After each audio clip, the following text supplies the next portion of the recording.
आता पाहूया टॉप 9 राजकीय बातम्या। दिशा सालियन मृत्यू प्रकरणी सतीश सालियन यांची याचिका ग्राह्य। याचिकेच्या सुनावणीची तारीख अजूनही मिळाली नाही। दिशा सालियनचे आईवडील दबावाखाली दिशाचे आईवडील दबावाखाली आहेत। 5 वर्षांनंतर असं काय घडलं? किशोरी पेडणेकरांचा सवाल। कोर्टामध्ये रीतसर उत्तर दिलं जाईल, पेडणेकरांची प्रतिक्रिया। 5 वर्षांनंतर असं काय घडलं की तुम्ही त्यावेळेला सगळ्यांसमोर त्यांनी माझ्याच काय तुमच्या अनेक मीडियांसमोर त्यांनी कबूल केलंय त्यावेळेला। मग आता असं कुठलं घडलंय काय बोलण्यात भाग पडलं? उलट आत्ता ते दबावाखाली आहेत।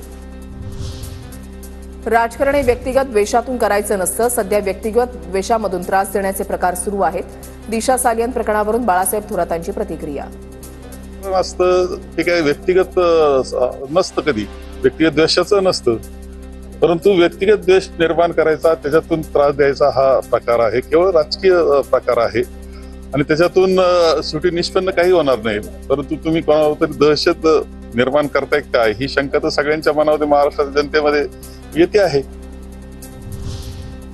सर्वजण अलर्टवर रहा, गडबड करू नका। वादात अडकला तर मंत्रिपद गमावून बसाल। अजित पवारांचा राष्ट्रवादीच्या मंत्र्यांना सूचक इशारा।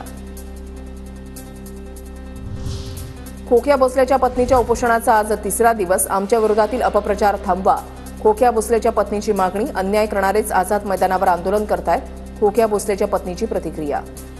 न्याय भेटत नाही तर उपोषण चालणार आहे।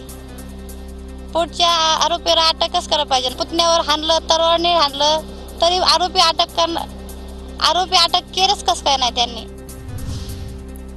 वक्फ बोर्डानं शेतकऱ्यांच्या आणि देवस्थानांच्या जमिनी बळकावलेल्या जमिनी वक्फ बोर्डाकडून काढून घेणार। अहिल्यानगर जिल्ह्यामधील जमिनींबाबत बावनकुळेंचं स्पष्टीकरण। वक्फ बोर्डाने बळकावलेल्या सर्वसाधारण शेतकरी आणि देवस्थानाच्या जमिनी बळकावल्या असतील त्याही शासन त्या जमिनी काढून घेण्याकरता काम करणार आहे। नागपूर राड्या प्रकरणी अल्पसंख्याक आयोग 2 ते 3 दिवसांमध्ये सरकारला अहवाल सादर करणार। काँग्रेस मुस्लिमांची मतं घेतं, मात्र राड्यामध्ये एकही नेता पुढे आला नाही। अल्पसंख्याक आयोगाचे अध्यक्ष प्यारे खान यांचा आरोप, तसंच निर्दोष व्यक्तीवर कारवाई न करण्याचं आवाहन। कांग्रेस के जो लोग हैं मुसलमानों का सिर्फ और सिर्फ वोट लेने का काम करते हैं, उनके लिए वो कुछ करते नहीं। उनको समझाना, उनको बताना उनका काम है ना। शिवरायांबद्दल बरळणाऱ्या प्रशांत कोरटकरच्या अटकपूर्व जामिनावरील सुनावणी सोमवारपर्यंत तहकूब। कोरटकरच्या याचिकेची प्रत अद्याप मिळालेली नाही। सरकारी वकिलांची माहिती, कोल्हापूर पोलिसांकडून विदर्भात फरार कोरटकरचा शोध सुरू। विधानसभेत भाजपा आमदार निलेश राणे आणि ठाकरे गटाचे आमदार भास्कर जाधव यांच्यामध्ये खडाजंगी। दोघांकडून एकमेकांना अरेतुरेची भाषा, तर सभागृहाचा सन्मान राखा। दोघांनीही आपापल्या प्रतोदांकडून शिका। तालिकाध्यक्ष योगेश सागर यांनी दोघांनाही सुनावलं।